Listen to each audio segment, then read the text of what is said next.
Bom, glória a Deus. Amados, eu quero saudá-los com a paz do Senhor. Eu quero, desde já, agradecer, ainda que ficarei por mais alguns cultos, mas agradecer nunca é demais. Desta forma, quero glorificar muito a Deus pelo convite que a mim foi feito e louvar a Deus pela vida do pastor que preside as Assembleias de Deus aqui nesse lindo estado. Deus seja louvado na vida do pastor José Carlos de Lima, a toda a sua família, e através de agradecendo o pastor José Carlos de Lima, acredito que todos os outros obreiros, pastores, também sentem-se agradecidos. Muito obrigado por permitir que eu suba a tribuna, confiando eu possa pregar a palavra de Deus aqui. Deus abençoe. Muito obrigado. Pastor Agábio, que é o pastor que lidera esta juventude, meu agradecimento também. De igual forma ao presbítero Ronaldo, pelo carinho e cuidado que tem tido comigo, com a minha esposa, e eu me sinto muito honrado e privilegiado por isso. Deus abençoe. A minha esposa já foi apresentada, a irmã Cristiane, que está aqui à minha direita, e que fico muito feliz quando ela está aqui à minha companhia. Doutora Elane Martins e sua família, prazer. Deus abençoe. Amados, eu quero pregar a palavra de Deus. Eu só quero fazer dois comentários antes. Eu lerei um texto e a mensagem que eu irei ministrar, eu sei disso, é uma mensagem que não é muito fácil de ser entendida na questão de termos técnicos. Então eu vou precisar um pouquinho me alongar na introdução bíblica, e é intencional. Eu sei que é uma festa, o culto se alonga, provavelmente você veio de outras tarefas, esteja um pouco cansado, mas eu peço humildemente a sua paciência, estenderei de forma intencional. E segundo, aparecerá, dará uma conotação na verdade, de que eu estarei saindo do eixo, porque darei a volta por fora. Repito, para explicar o texto que quero ler, eu darei uma volta por fora, aparentemente dará uma conotação de que esteja saindo do eixo, mas não estou saindo. Nós tornaremos para a Bíblia, e a aplicação, é um exagero o termo que eu usaria aqui, mas que seja plenamente absorvido. Se você concorda, diga amém. Amém. Muito obrigado. Faça com o pastor presidente ensina. Se ensina que devemos ficar em pé, por favor, em pé. Se assentados, permaneçam, mas respeitando o ensino do pastor. Epístola aos Romanos, capítulo 12, verso 2.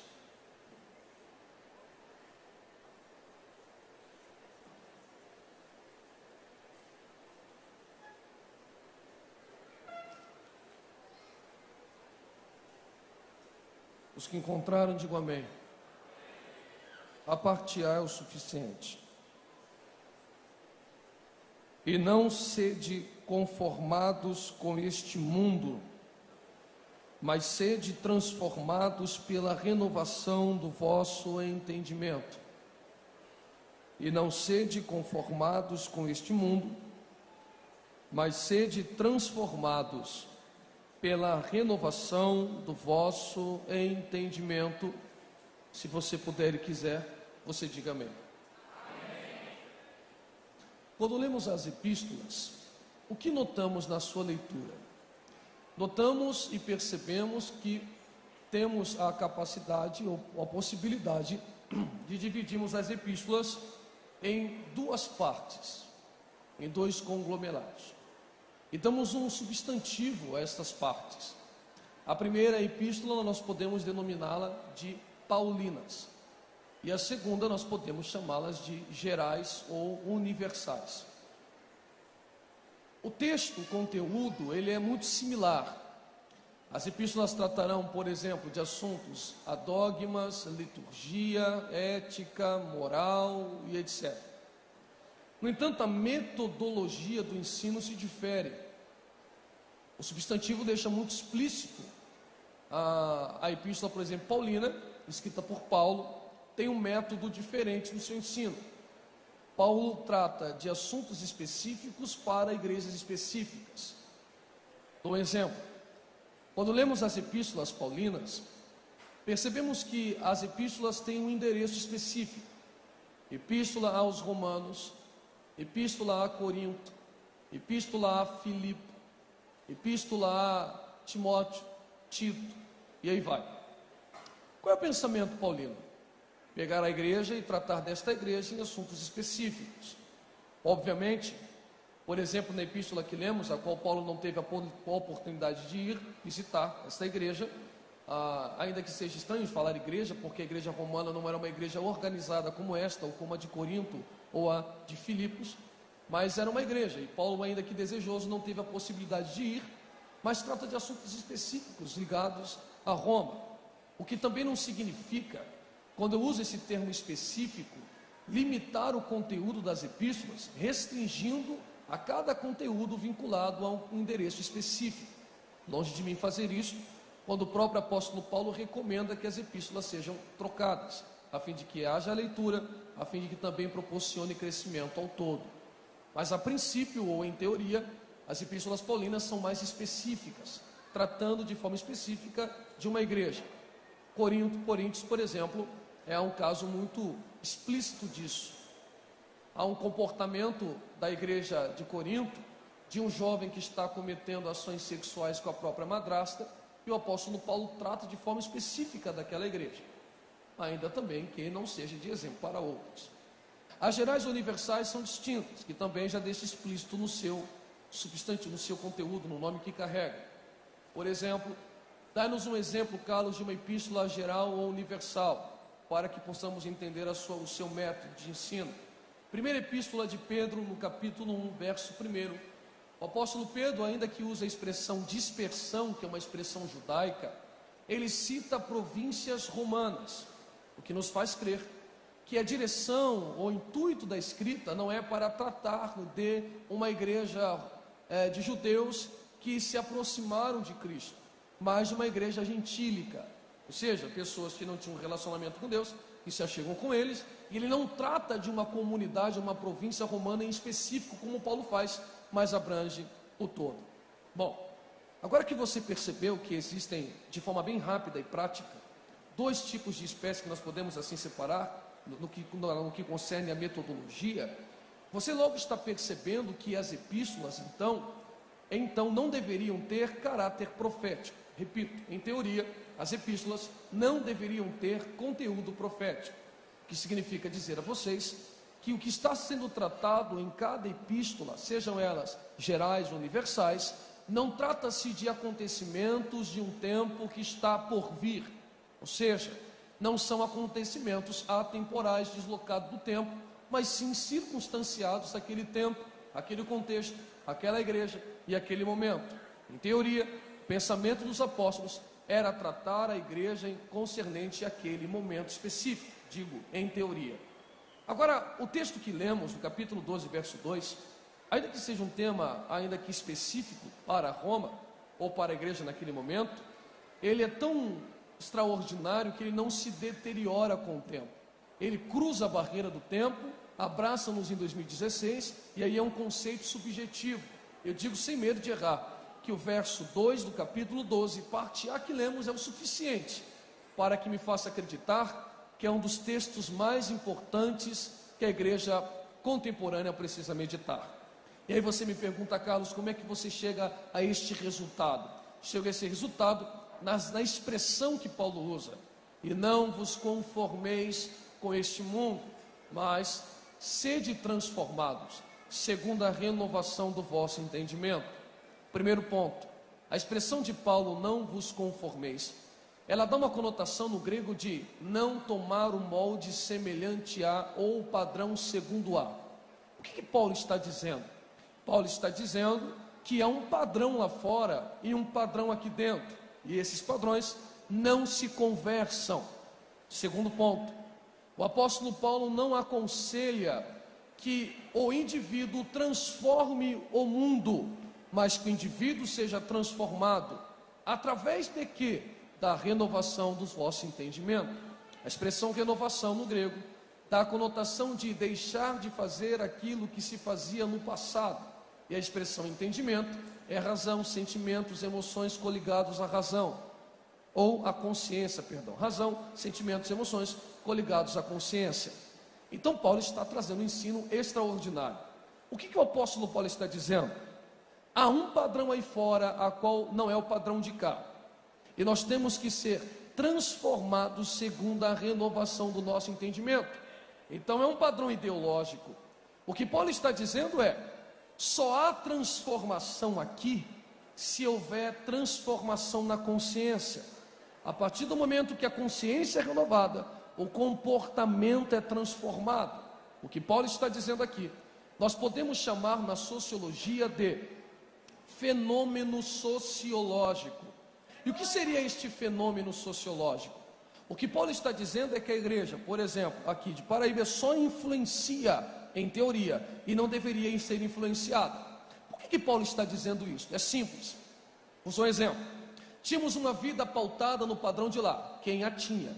E qual é o pensamento de um padrão de lá? Se ouvimos acerca de Deus, ouvimos acerca só de ouvir falar, não o vemos com os nossos olhos, ok?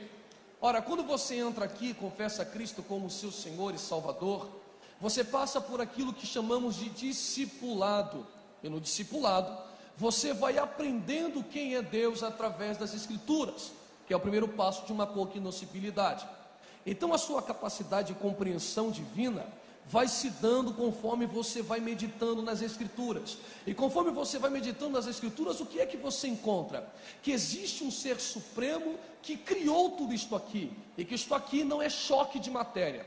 A partir do momento que eu creio que existe um ser supremo, que está numa vida espiritual, que age de forma simultânea com a material, e esse ser supremo, eterno, quer se relacionar com aquilo que é finito, que somos nós precisamos nos enquadrar em um padrão que este Deus estabelece. A expressão ordenar, de dar uma ordem em hebraico, vem da palavra letzavot. Letzavot deriva de um radical que significa ligar. Qual é o pensamento daquele que estava lá e agora entra cá? Que existe um Deus supremo e eu quero me relacionar com esse Deus supremo, e para me relacionar com esse Deus eu preciso obedecer o que Ele estabelece, pois obedecendo o que Ele estabelece, eu estou conectado ao meu Criador. Cristo dá-nos um exemplo disso quando mesmo expressa: se vós estiverem em mim e a minha palavra estiver em vós, pode pedir o que quiser e vos será feito. Perfeito, um relacionamento, uma conectividade através da obediência. Ora, se eu agora tenho a consciência que existe um ser supremo e só me relaciono com esse ser supremo através do padrão que ele estabelece, e o padrão que ele estabelece me comete esta ligadura, e esta ligadura vem por meio da santidade, compreendo que me relacionar com esse Deus está acima de qualquer outro relacionamento. O que significa que quando terminar o culto ou a reunião dos santos, sairei da igreja e haverá um choque de dois padrões. Em dado momento, um padrão se apresentará para mim, que é o padrão de fora, tentando me desvirtuar do padrão daqui. E por que eu não serei alterado? Só influencio e não sou influenciado, porque agora a minha consciência é renovada. E como tenho uma consciência renovada, o meu comportamento não será alterado. Por que você usou a expressão teoria? Usei a expressão teoria porque vivemos em sociedade. E o que é a sociedade? É um grupo de indivíduos que relacionam entre si, que tem instituições que através de normas jurídicas mantêm a boa vivência ou o bem-estar na sociedade. A partir do momento que a sociedade é fundada, e lá, ali perto da revolução, da segunda revolução industrial, o conceito da ciência chamada sociologia vai se instaurando, e a sociologia é a ciência que estuda o comportamento social. A sociologia olha para a sociedade, entende como a sociedade funciona, desenvolve e etc. Existem três pensadores clássicos na sociologia que você aprende no colégio ou na faculdade. Quem ainda me escuta, diga amém, por favor. Como combinado, estou tomando o caminho por fora, mas chegaremos lá. Quais são esses pensadores? O primeiro pensador clássico é chamado de Émile Durkheim. Durkheim, Ele diz que o sociólogo deve se ater àquilo que é dominado de fato social. Fato social é aquilo que possibilita o homem ser um ser social. E esse ser social se dará com fatos sociais que têm 3 características. Primeira característica do fato social: coercitivo, geral e exterior. Dá-nos um exemplo para que fique mais claro. Estou sendo grosseiro, estou passando para que nós possamos entender a expressão paulina. Bom, o fato social, por exemplo, estou vestido. O fato de eu estar vestido já demonstra as características do fato social. Primeiro, é exterior. Eu não nasci sabendo me vestir.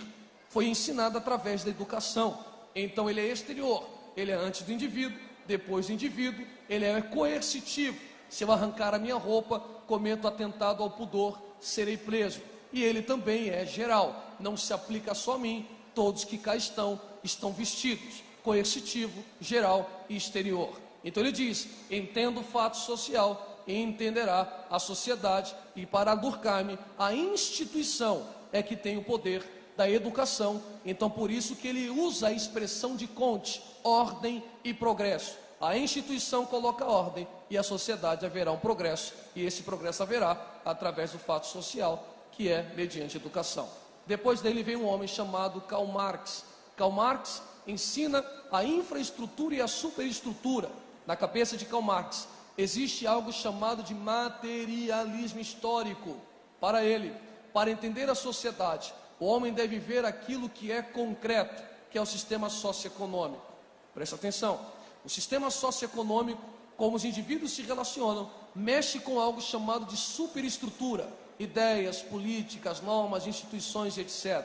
Para Karl Marx, alterou o sistema econômico, altera todo o padrão da sociedade em suas ideias, mexe no material para que a ideia seja alterada.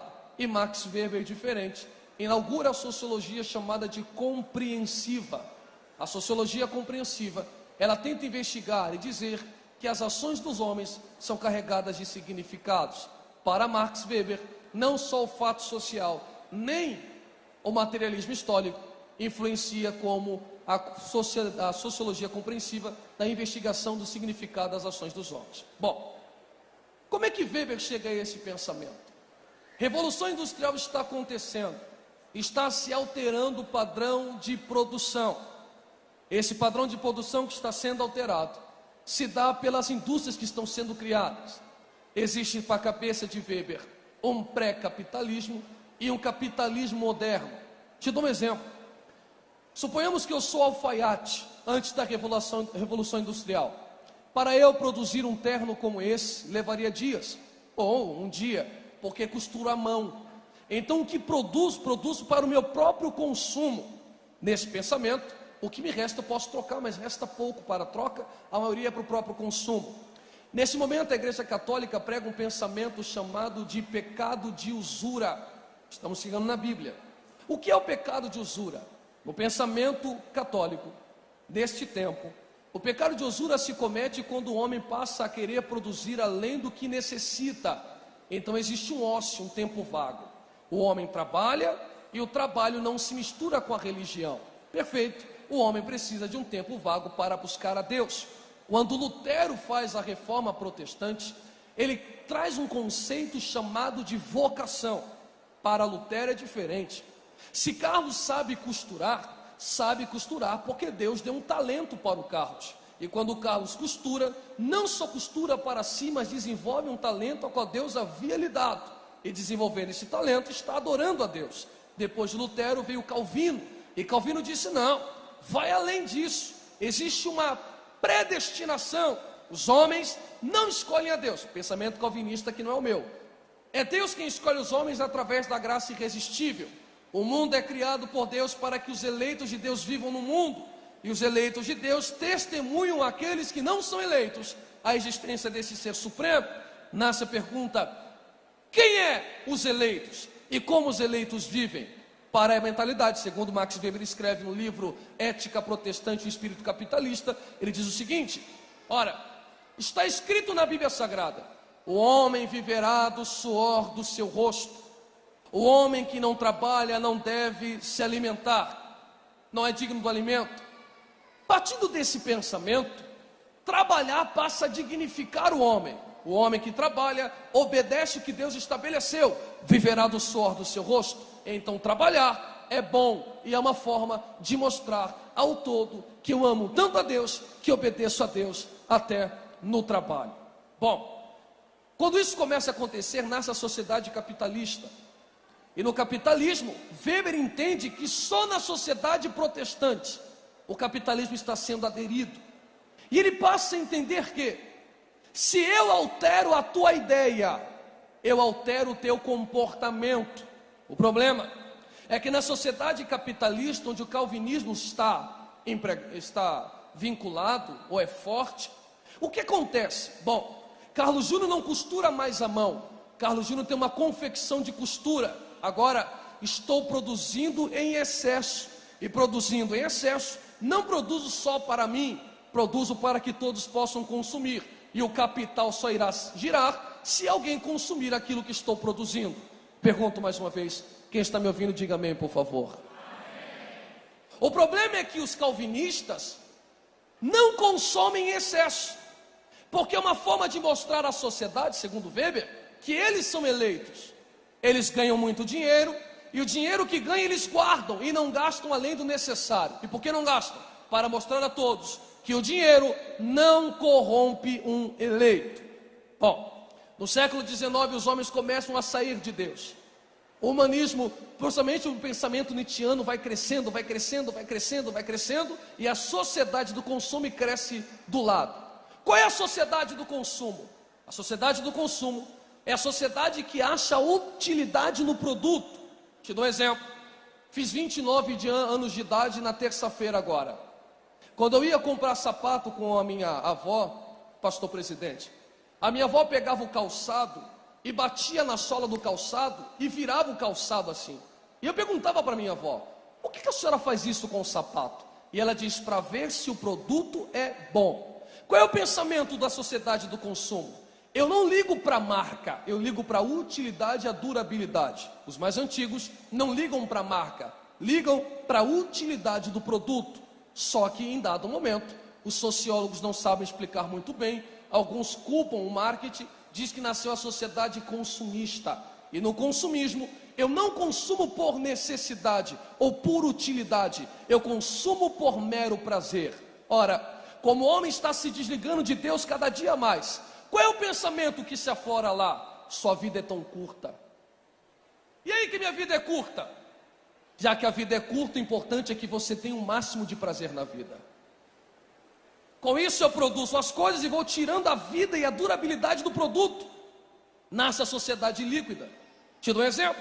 Você compra o iPhone 5, saiu o 6. Você nem pagou o 5, já quer o 6. Comprou o 6, já saiu o 7. Você nem pagou o 6, já quer pagar o 7. Saiu o 7, já saiu o 8. Você nem desfruta do 7, você quer o 8. Mas você já tem o 7. Por que você quer o 8? Porque na sociedade consumista você virou mercadoria e você quer ser vendido. Ora, o ser humano quer ter tanto prazer que, se ter o iPhone 5, quando tem o iPhone 7 é ficar para trás, eu não posso ficar para trás. Isso foi incutindo tanto na mente da sociedade. Tenho que ter prazer, tenho que ter prazer, tenho que ter prazer, tenho que ter prazer, tenho que ter prazer. Que o sociólogo disse, nasce a relação pura, e na relação pura, os homens passaram a tratar o outro homem do mesmo jeito que trata sapato, computador, relógio e roupa. Explica, o próprio indivíduo virou um produto para o indivíduo, e quando o indivíduo torna-se um produto para o indivíduo, você pergunta para a sociedade, quer casar? Ele diz, casar para quê? Eu quero ficar. E por que você quer ficar? Porque relacionamento de casamento é constituído no amor, o amor solidifica. E a ficada é um objeto. Eu desfruto enquanto me dá prazer. Acabou o prazer, não tem mais relacionamento. Alguém está compreendendo o padrão de lá? Qual é a ideia de lá? Só quero ter prazer. Eu não quero casar com Cristiane. Cristiane é um pedaço de carne para mim, perfeito? Quando o corpo dela envelhecer, eu jogo ela fora. E por que jogar ela fora? Porque ela é um iPhone. Ela é um sapato, ela é uma camisa. Quando passo uma novinha, eu largo ela e troco por um produto. Só que isso entrou tanto na cabeça que chegou no meio religioso, e o padrão do mundo começou a entrar. O padrão do mundo começou a entrar. E como é que começou a entrar? Simples. Provavelmente você tenha de três cultos semanais, pastor? 3 cultos semanais, 2 horas de culto. Termina o culto, você vai para a sociedade. E a sociedade grita o que na faculdade? Prazer. Computador?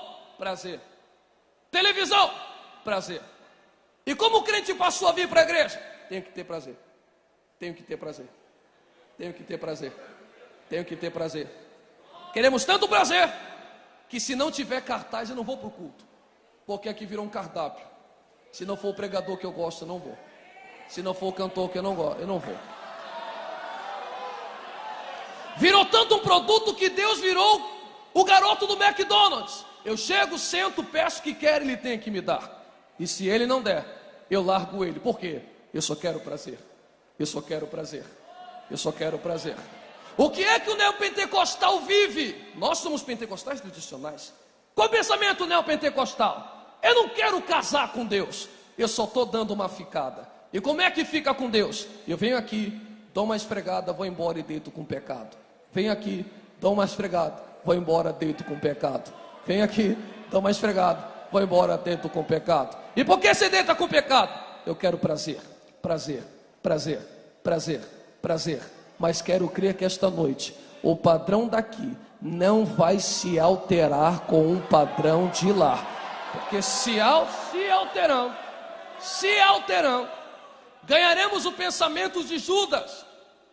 Pena que você não quer escutar mais. Quem quer escutar o resto, diga glória a Deus que eu continuo. Algumas pessoas ensinam errado. Vou chegar na aplicação. Judas é o homem do punhal. Nunca foi. A expressão Iscariote vem do hebraico. Ish é homem. Queriot é a cidade onde ele nasce. Homem de Queriote. Dos 12 que andam com Cristo, ele é o único judeu. O resto, todos são galileus. Quem é Judas? Quando você olha ele administrando dinheiro, supõe-se historicamente que ele é um escriba. Quem é o escriba? Naquele tempo, como se fosse um rabino, doutor da lei. No Antigo Testamento, quando Israel ainda tinha um sistema real, ao lado do rei ou dos filhos do rei, ele desfrutava de um privilégio ao ser respeitado tanto quanto os filhos do rei. Ora, segundo alguns anais históricos, a maioria dos historiadores dizem que Judas não foi chamado para andar com Cristo. Ele se convidou. Alguns historiadores usam um texto dizendo, historiadores sérios como o arqueólogo e pós-doutorado como Rodrigo Silva em Israel, dizem o quê? Que ele disse para Jesus, quero te seguir. E Cristo disse, quer vir? Venha. Mas entenda que as aves do céu têm o seu ninho, as raposas têm o seu covil, mas o Filho do Homem não tem onde reclinar a cabeça.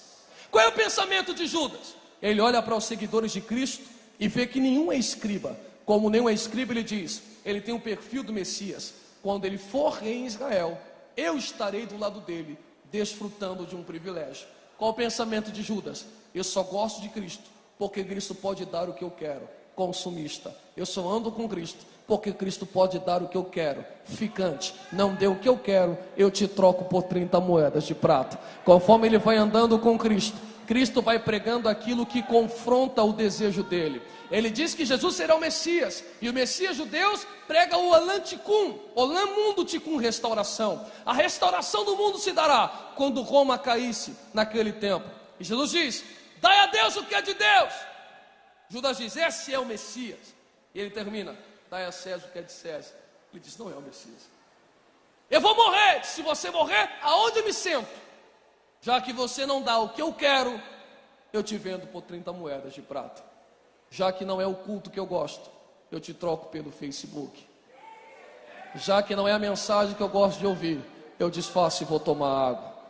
Já que não é o cantor que eu queria que o pastor trouxesse, eu vou ficar no WhatsApp conversando o tempo inteiro. Mas o grito do apóstolo Paulo chega em Paraíba uma vez: e não vos conformeis com este mundo, mas sede transformados. E quando eu sou transformado aqui,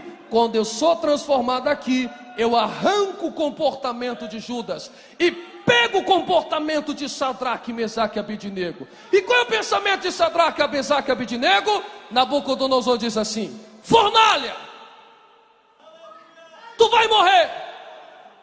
Quero te lembrar que nesse texto Não era proibido adorar outro Deus, podia adorar a Deus, mas quando a trombeta tocasse, tinha que dar uma curvadinha. Ou seja, uma coisa com Deus, outra coisa com a trombeta tocando. E diz: fique sabendo, Nabucodonosor, que eu sou casado. Não entendi. Eu não dou uma ficadinha com Deus. Mas é a fornalha. Ele diz: não tem problema, porque eu aprendi que quem casa é assim. É na saúde, é na doença, é na riqueza, é na pobreza. Seja mais claro, serei. Se Deus fizer. Se Deus livrar, desculpa, vírgula, e este nos livrará. Essa expressão este nos livrará é uma expectativa. Ele está dizendo assim, ó: se Deus livrar, e a minha expectativa é que Ele livre. Se Deus curar, a expectativa é que Ele cure. Se Deus abrir, a expectativa é que Ele abra. Se Deus levantar, a expectativa é que Ele levante. Se Deus prosperar, a expectativa é que Ele prospere. Porque não é pecado vir com expectativas. O problema não é ter expectativas. O problema é quando a expectativa passa a te ter. Ele termina a frase: mas se Deus não corresponder às minhas expectativas, mas se Deus não responder a minha oração, mas se Deus quiser que eu entre na fornalha, eu sou casado e sou fiel até o fim ao Senhor. Quem está entendendo essa palavra? Levante a tua mão mais alto que você puder. Não baixe a tua mão, segure a tua mão. Segure a tua mão, segure a tua mão, segure a tua mão. Eu vim do Rio de Janeiro dizer uma palavra a esta juventude. E qual é a palavra? O padrão de lá não vai alterar o nosso comportamento. Não baixa a tua mão que vem algo de Deus. E o que é que vem da parte de Deus? Se Deus livrar, que Ele livre. Ele é Deus. Se Ele não der o que você quer, continue adorando, pois Ele é o teu esposo digno de adoração. Eu digo, quem recebe esta palavra? Quem recebe esta palavra? Seria incômodo eu lhe pedir para que você segure na mão da pessoa mais próxima ao seu lado, chacoalhe a mão dele e diga para ele: qual é o teu relacionamento? Está edificado ou você está casado? Qual é o seu comportamento? Tratar Deus como iPhone ou tratar Deus como teu esposo, digno de glória e de louvor, fazendo? Só quem é casado com Deus, 1 minuto de glória, se você aguenta adorar a Ele com a consciência transformada.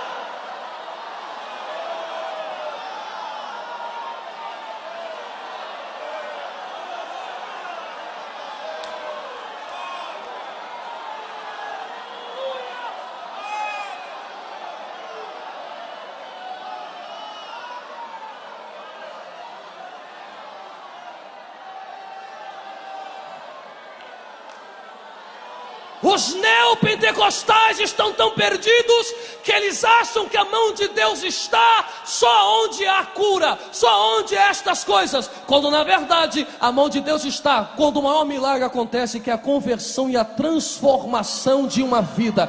O que está acontecendo é simples, Por que a efusão e a sensibilidade está indo para o ralo? Porque eu venho para cá com pensamento consumista. Só que eu me lembro, tinha um cantor no Rio de Janeiro que usou uma expressão que a princípio eu não concordei muito, mas quando eu fui ver é uma verdade. Ele disse: glória a Deus não é para qualquer um. E desculpa. E eu vi um texto de 10 leprosos que, se achegando a Cristo, disseram: dá para curar? Ele disse: curado, vai embora. A cura não apareceu de imediato. No meio do caminho a lepra sumiu. Quando os 10 estão caminhando, o nono diz: oh, vamos voltar? Voltar para quê? Vocês não perceberam que a lepra foi embora? 9 não voltou, só um voltou. Os 9 não voltaram porque tinha mente de Google. Porque na sociedade de agora tudo é instantâneo. Ou é para ontem eu não percebo, ou é para já ou eu não quero. Se demora um mês eu abro mão. Se não é agora eu também faço bico e não adoro mais a Deus. Mas o nono disse: eu vou voltar para agradecer. Não porque eu vi de instantâneo, porque tem coisa que não some de forma instantânea. Tem lepra que some na caminhada. Conforme você vai caminhando, a lepra vai sumindo.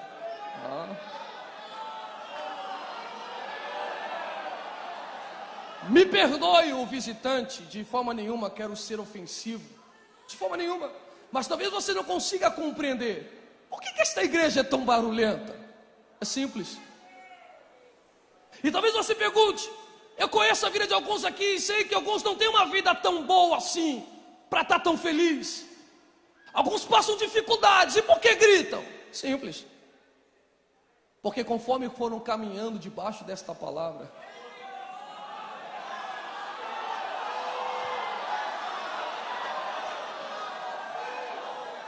a lepra foi saindo. Quem mentia parou de mentir. Quem se prostituía parou de se prostituir. Quem adulterava parou de adulterar. E aí que carro, dinheiro, relógio, posse, fama é consequência. O importante é que eu vou morar no céu e sou grato pela transformação de Deus. Oh, glória a Deus, era para ser melhor do que esse, mas eu vou chegar aonde eu queria. O que você quer dizer com isso? Simples. Abacuque dá um grito. Deus, por que o injusto sofre na mão o injusto manda no justo? Por que essa inversão de valores? E Deus disse, olha, por causa disso, daquilo. E ele pergunta de novo, Senhor, mas se o Senhor usar os babilônicos ou os caldeus para tratar do povo, é a mesma coisa, usar pano de engraxate para lavar prato, é o sujo tratando do imundo, está errado. Ele diz, ó, percebi que você não quer resposta, você precisa de um tratamento, eu vou te dar um conselho, o justo viverá pela fé.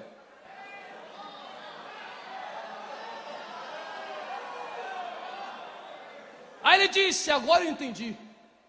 Porque fé no hebraico é emuná, que deriva de um radical que significa ser fiel ao que creio. Então o que é fé? É o casamento que eu digo com a boca, vinculado ao comportamento. Abacuque diz, agora ouvi a tua palavra e temi. Os meus pés são como o da corça, e eu perdi o padrão consumista. Agora eu canto, ainda que a figueira não floresça, não haja fruto na videira, e o produto da oliveira minta, ainda que as ovelhas sejam arrebatadas e as vacas sumam dos currais.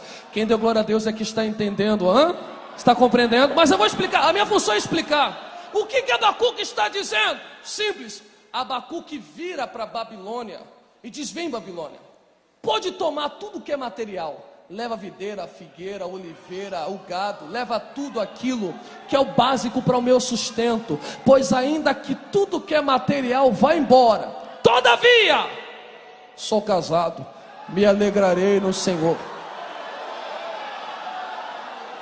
exultarei no Deus da minha salvação. Pastor Agábio, a expressão exultar no hebraico vem da palavra gul. Gul significa rodopiar, influenciado por uma forte emoção. O que o texto está dizendo? Simples. Eu tenho tanta fé que mesmo que aquilo que é material vá se perdendo, eu giro de emoção na presença daquele que tem todo o poder. Era para você estar com a mão levantada para receber esta palavra que vem da parte de Deus. E o que Deus está dizendo para você? Simples, o padrão de lá não entra cá. A partir desta noite, queira Deus que não passe desta noite com dinheiro, sem dinheiro, por cima, por baixo, sorrindo, chorando, avançando, retrocedendo, não tem importância. Nós exultaremos no Deus da nossa salvação, pelo que Ele é e não só pelo que Ele pode nos dar. Quem pode adorar ao Senhor teu Deus, adore esta noite.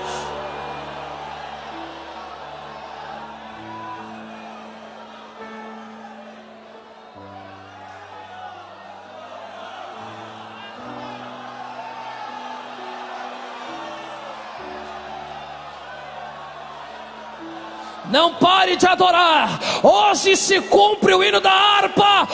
Eis que surge o povo forte, revestido de poder, que não teme nem a morte quem a é. Cadê o povo forte de Deus? Abra a boca para adorar. Somos casados com Ele.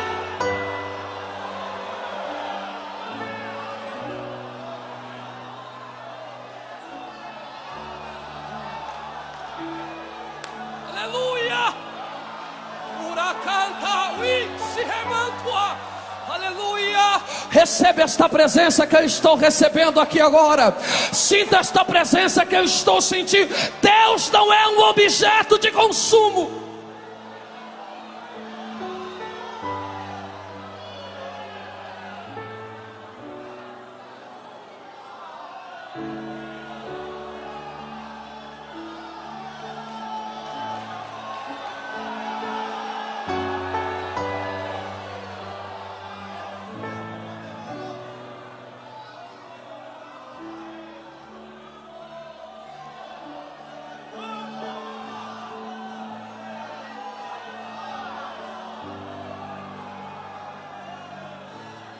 Eu preciso avançar.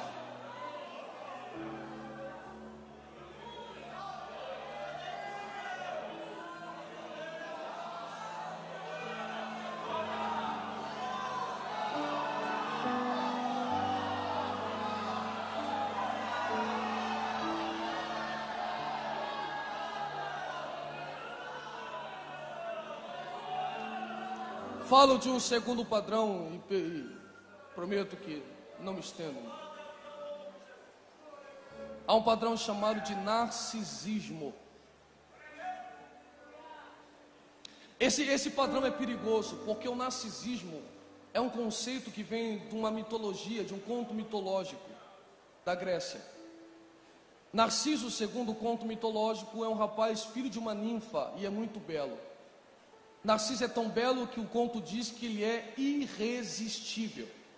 Quem olha para Narciso não resiste à sua beleza. A sua mãe fica preocupada, procura um profeta, segundo este conto, e diz: meu filho viverá muito tempo. E o profeta diz: Narciso viverá enquanto não ver a própria imagem.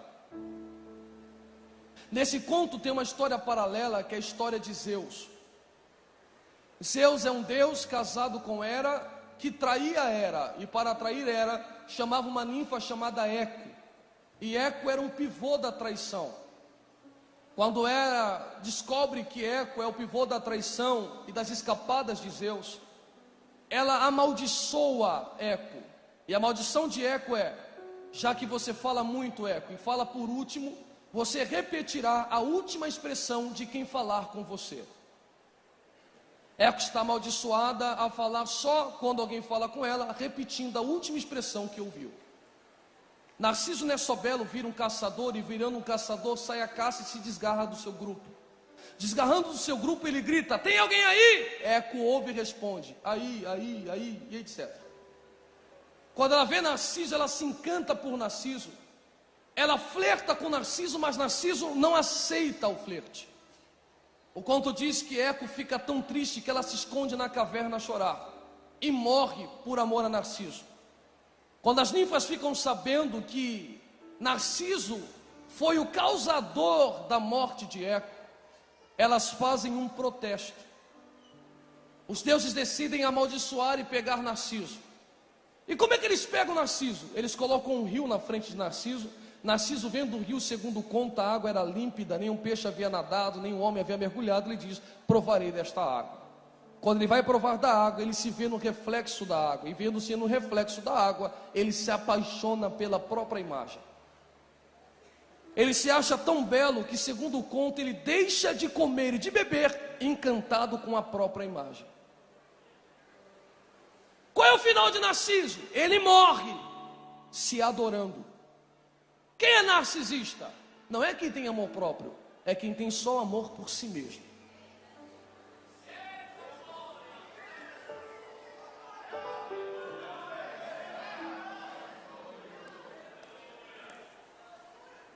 Não é, por favor, entenda a minha expressão, não é pecado, é um sintoma.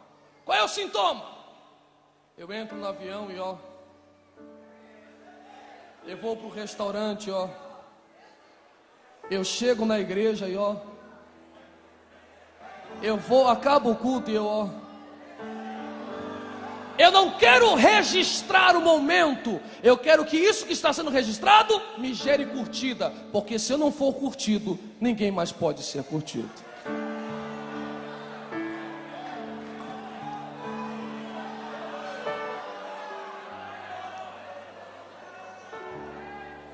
Eu tenho um amor próprio excessivo.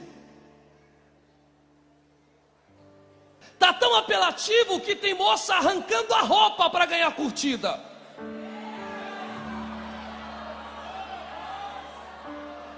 Porque quem não tem cérebro, que resta o pedaço do corpo. Nasceu o padrão de Saul. Pena que você não quer ouvir mais. Quem quer ouvir, diga glória a Deus que eu falo, irmãos.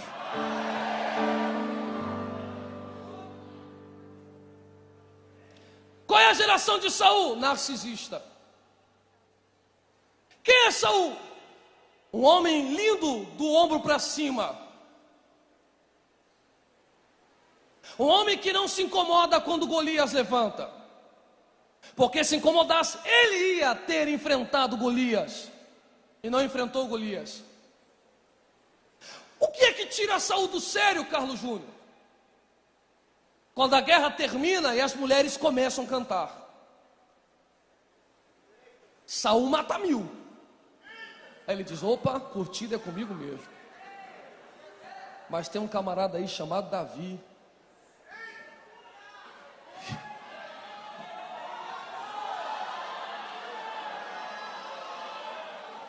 Como é que é? Quem? Chegou agora? Não, aqui não fica. Ele já perdeu a unção. Samuel disse, teu reino foi rasgado. Ele disse, perdi a unção? Perdi, mas o trono não perco. Porque se eu perder isso aqui, eu perco a curtida. Se eu perder a credencial, eu perco a curtida. Então eu não me preocupo com o reino, eu preocupo com o meu próprio bem-estar. Enquanto não mexer comigo, está tudo tranquilo. E não vos conformeis com este mundo, mas transformai-vos segundo a renovação do vosso entendimento. E qual é o entendimento aqui? Que não é cada um por si, é um por todos e todos pelo reino de Deus. Davi tem a mente trocada. Davi nunca teve muita curtida porque sempre foi franzino. Quando recebe o Espírito e mata Golias, lá na frente ele peca com Betseba. Quando ele peca com Betseba, Natan disse, acabou, meu amigo. Da historinha do homem que roubou a ovelha do homem pobre, tu és este homem. Ele ajoelha e diz, pois ficarei vivo? Ficará vivo. Já que eu estou vivo, não tem problema, pode levar a coroa. Davi, se você perder a coroa, você perde a curtida. Ele disse, não tem problema.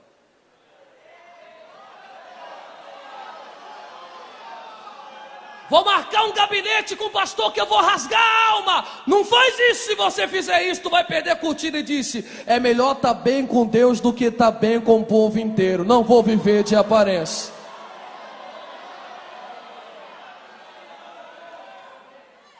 Por que você vai largar tudo isso? Simples. Porque quando eu não tinha trono, eu já tinha o Espírito. E como eu já desfrutava do Espírito há muito tempo, eu entendi que quem tem o Espírito não precisa muito de microfone. Que quem tem o Espírito sabe esperar o tempo. Se Deus levanta, se o pastor escolher para esse ano, escolheu. Se não escolher para o outro ano, fique para o outro ano. Mas eu já tenho o Espírito de Deus e sou grato por ter esse Espírito. Quem tem a consciência trocada não se importa. Quem canta, quem prega, quem pula, quem toca, não me importa. Se é por benefício do reino, está tudo certo para a glória do Deus Pai. Deus disse, mata esse homem. Deus dá Saul na mão de Davi. Se Davi fosse da igreja pós-moderna, ele diria, a roda girou, meu amigo. Quem está em cima foi para baixo, quem está embaixo veio para cima. Agora é minha vez de te humilhar. Mas como é a consciência trocada, ele olha para Saul e diz, tu não és meu inimigo. Se eu quisesse, te matava. E por que não mata? Porque eu entendi que tudo é para o reino. E temos um rei nesse reino. E é ele quem levanta, é ele quem abate, é ele quem escolhe, é ele quem demite. Não estou brigando pelo trono. O que me irrita, Saul, é quando Golias se levanta para afrontar o povo de Deus. Quem tem mente trocada é assim: quem vai cantar? Sei lá, eu sei que estou no grupo e vou adorar a Deus junto. Mas você nasceu na igreja, ninguém te enxerga. Ninguém precisa me enxergar. Quem me enxerga é aquele que está sentado sobre um alto e sublime trono. Deus vai te arrancar do anonimato. E aqui é o hall da fama. Aqui não tem anônimo. O nosso Senhor Deus sabe quantos fios de cabelo tem na minha cabeça. E pouco me importa se eu vou ser conhecido ou pouco conhecido. Eu estou aqui para desembainhar a espada quando Golias se levanta para afrontar o povo de Deus. Se mexer com o povo de Deus. Quem está entendendo essa palavra, levante as duas mãos assim que eu caminho para isso. As duas para receber. As duas para receber. E não baixa a tua mão. Não baixa a tua mão. Nós não seremos uma juventude e uma geração que vai se acovardar na presença de Golias. Nós não somos uma geração que vamos lutar para ver quem tem mais aparência, quem mata mais, quem prega mais, quem canta mais, quem toca mais, quem aparece mais, quem tem mais curtida. Nós não somos uma geração que faremos o nosso irmão de produto. Nós somos uma geração que cantará: é um por todos e todos pelo reino de Deus. Será que esta geração já chegou aqui em Paraíba? Cadê essa juventude que ama a Deus acima dos próprios interesses? Se não for incômodo, bata na palma da mão no mínimo de 3 pessoas e diga para ele: usa a tua unção para matar Golias, que o resto Deus faz. O resto Deus faz. Quem sopra o nome é Deus, quem levanta é Deus, quem escolhe é Deus, quem capacita é Deus, quem institui é Deus. Quem está recebendo já está adorando. Eu não.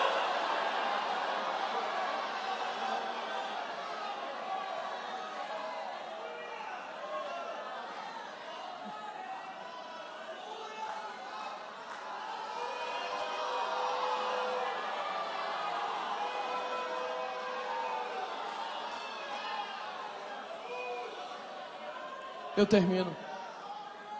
Em respeito ao pastor, não me deu horário, mas eu estranho, porque eu não fui criado nesse evangelho que está sendo propagado por aí. É estranho. Camarada solta cartaz o dia inteiro, posta vídeo o dia inteiro. Eu fui criado no evangelho de oração.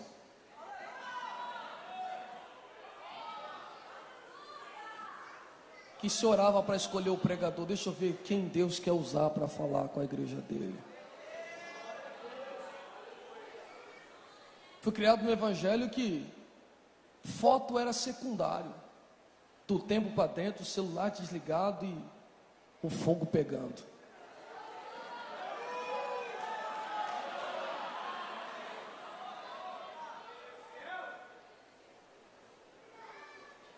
Fui criado no evangelho que não tinha muita guerra. A gente se alegrava com quem estava na frente e respeitava. Parece que as coisas de fora estão entrando, a gente está se confundindo e se ofendendo.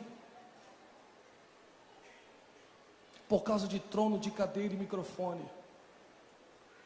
Mas eu termino te dizendo: nós não nos conformaremos com este mundo, mas seremos transformados.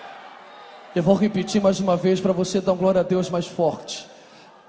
Nós não nos enquadraremos no padrão deste mundo, mas seremos transformados.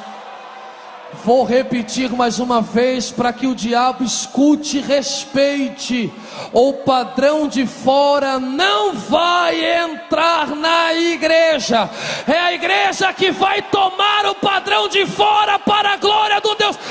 Abre a tua boca para exaltar o Cordeiro de Deus, se você aguenta.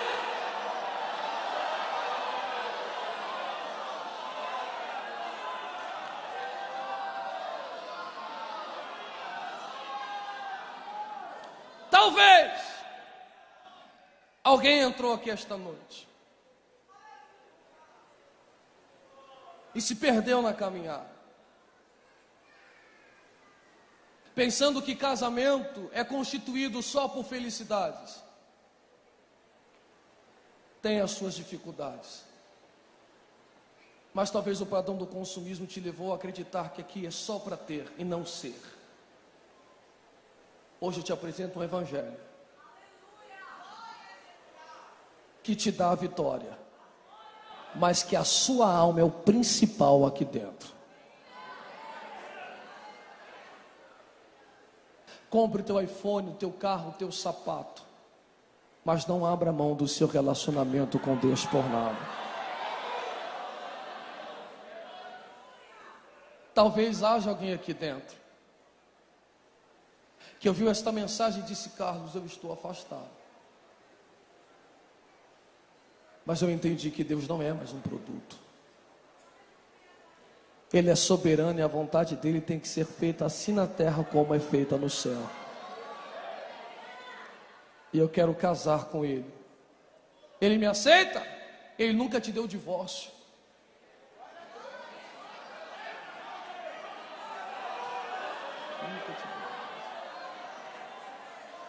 Onde está a primeira pessoa que quer levantar a sua mão e voltar para Jesus Cristo? Tem um sinal com a sua mão que eu quero abençoar. Carlos, eu quero voltar para Jesus. Eu quero voltar para o Evangelho.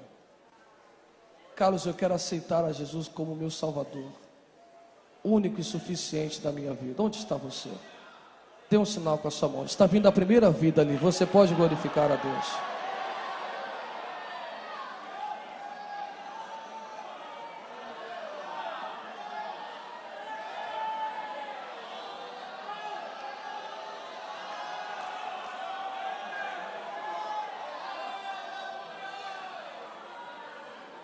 Onde está a segunda vida? Onde está a segunda vida que entende que Deus é superior a qualquer perda material? Levante a sua mão, nós queremos orar por você. Onde está a segunda vida? Onde está a segunda vida? Temos a segunda vida? Teríamos a segunda vida. Carlos, eu quero aceitar a Jesus como meu Salvador. Nunca aceitei. Venha para Ele. Ele tem vida e vida com abundância para te dar. Temos alguém? Temos mais alguém? Se não há mais ninguém, eu passo a minha oportunidade. Que Deus abençoe a sua vida. Que Deus faça essa mensagem uma verdade em vossa vida. E que o padrão do mundo não entre no padrão de cá, para a glória do nome de Jesus de Nazaré.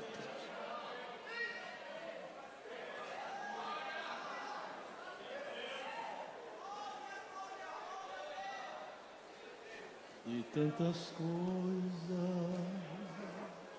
que andei fazendo, e quase todas